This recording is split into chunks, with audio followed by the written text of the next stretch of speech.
Assalamualaikum, selamat datang kembali di channel YouTube saya. Sebelum kita bahas lagi tentang kisi-kisi soal panwascamnya, jangan lupa teman-teman subscribe, like, and comment ya. Oke, hari ini kita akan membahas kembali tentang kisi-kisi soal panwascam di part yang kedua. Baik, kita mulai saja di soal yang pertama. Pernyataan berikut merupakan kewajiban Bawaslu, Kabupaten atau Kota, dan Panwaslu Kecamatan, kecuali A. Bersikap tidak diskriminatif dalam menjalankan tugas dan wewenangnya, B. Melakukan pembinaan dan pengawasan terhadap pelaksanaan tugas pengawas pemilu pada tingkatan di bawahnya, C. Menerima dan menindaklanjuti laporan yang berkaitan dengan dugaan adanya pelanggaran terhadap pelaksanaan peraturan perundang-undangan pemilu. D. Menyampaikan laporan hasil pengawasan kepada Bawaslu Provinsi sesuai dengan tahapan pemilu secara periodik dan atau berdasarkan kebutuhan. Dan pilihan yang terakhir itu adalah E. Merekomendasikan pembentukan Dewan Kehormatan untuk memeriksa anggota KPU Provinsi atau KPU Kabupaten Kota yang diduga melanggar kode etik penyelenggara pemilu. Nah, untuk pertanyaan ini, jawaban yang tepat itu yaitu E.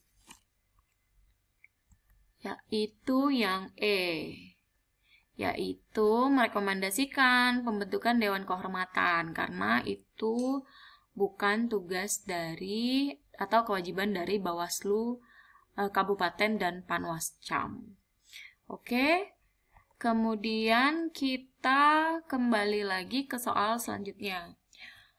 Perlengkapan pemungutan dan perhitungan suara di TPS meliputi antara lain kecuali A. Surat suara, iya ya, surat suara termasuk perlengkapan pemungutan. B. Tinta. Kemudian C. Sampul kertas dan segel, iya juga. D. Kotak suara dan bilik suara, ini sudah pasti. Dan pilihan yang E itu obeng untuk mencoblos. Nah, kira-kira yang mana? Untuk perlengkapan pemungutan suara, jawaban yang benar, surat suara iya, tinta iya, sampul kertas dan segel iya, kotak suara dan bilik suara iya. Berarti jawaban yang kecualinya adalah obeng untuk mencoblos. Jadi nggak perlu pakai obeng untuk mencoblos. Oke, next. Panwaslu Kecamatan berada di bawah dan bertanggung jawab kepada A. Bawaslu Kabupaten Kota, B. Sekretaris Jenderal Bawaslu RI, C. Sekretaris Bawaslu Kabupaten Kota, D. Kepala Sekretariat Bawaslu Provinsi, E. Kepada Bupati. Nah, untuk ini jawaban yang tepat itu adalah yang A. Ya, karena Panwascam ya, Panwascam ini dia berada di bawah Bawaslu Kabupaten atau Kota. Next. Apabila terjadi hal-hal yang mengakibatkan Panwaslu Kecamatan tidak dapat menjalankan tugasnya, pengawasan tahapan penyelenggaraan pemilu untuk sementara dilakukan oleh A. KPU, B. Bawaslu Provinsi, C. Bawaslu Kabupaten atau Kota, D. Sekretaris KPU Provinsi, E. Kejaksaan. Ini kebalikannya ya dari yang tadi. Jadi, kalau Panwascam tadi tidak bisa menjalankan tugasnya, berarti yang melakukan pengawasan sementara itu dilakukan oleh Bawaslu Kabupaten atau Kota. Oke ya teman-teman, kita lanjut ke soal berikutnya. Pengawasan pemungutan suara di TPS dilaksanakan oleh A. Pengawas TPS, B. Panwaslu Kelurahan atau Desa, C. Panwaslu Kecamatan, D. Bawaslu Kabupaten atau Kota, E. Sukarelawan. Untuk pengawasan pemungutan suara di TPS, kira-kira dilakukan oleh, ya tentu yang A, yaitu pengawas TPS. Oke, next. Undang-undang yang mengatur tentang pemilihan umum diatur dalam A. Undang-Undang Nomor 3 Tahun 2008, B. Undang-Undang Nomor 4 Tahun 2008, C. Undang-Undang Nomor 5 Tahun 2013, D. Undang-Undang Nomor 7 Tahun 2017, E. Undang-Undang Nomor 14 Tahun 2009. Undang-undang yang mengatur tentang pemilihan pemilu itu ada di nomor 7 tahun 2017.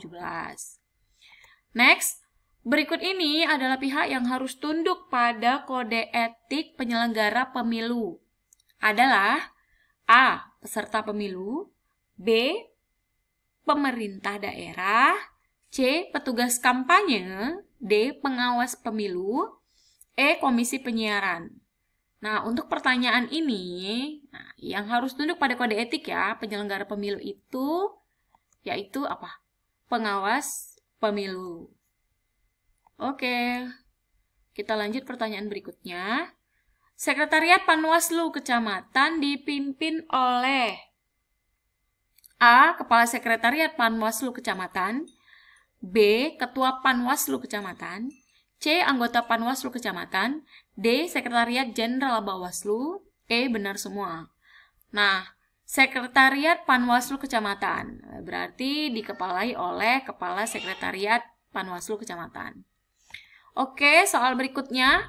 Partisipasi masyarakat dalam penyelenggara pemilu dapat dilakukan dalam berbagai bentuk di bawah ini kecuali A. Relawan pengawas pemilu, B. Pendidikan politik bagi pemilih, C. Survei atau jejak pendapat tentang pemilihan, D. Perhitungan cepat hasil pemilihan, E. Melaksanakan pemutakhiran daftar pemilih.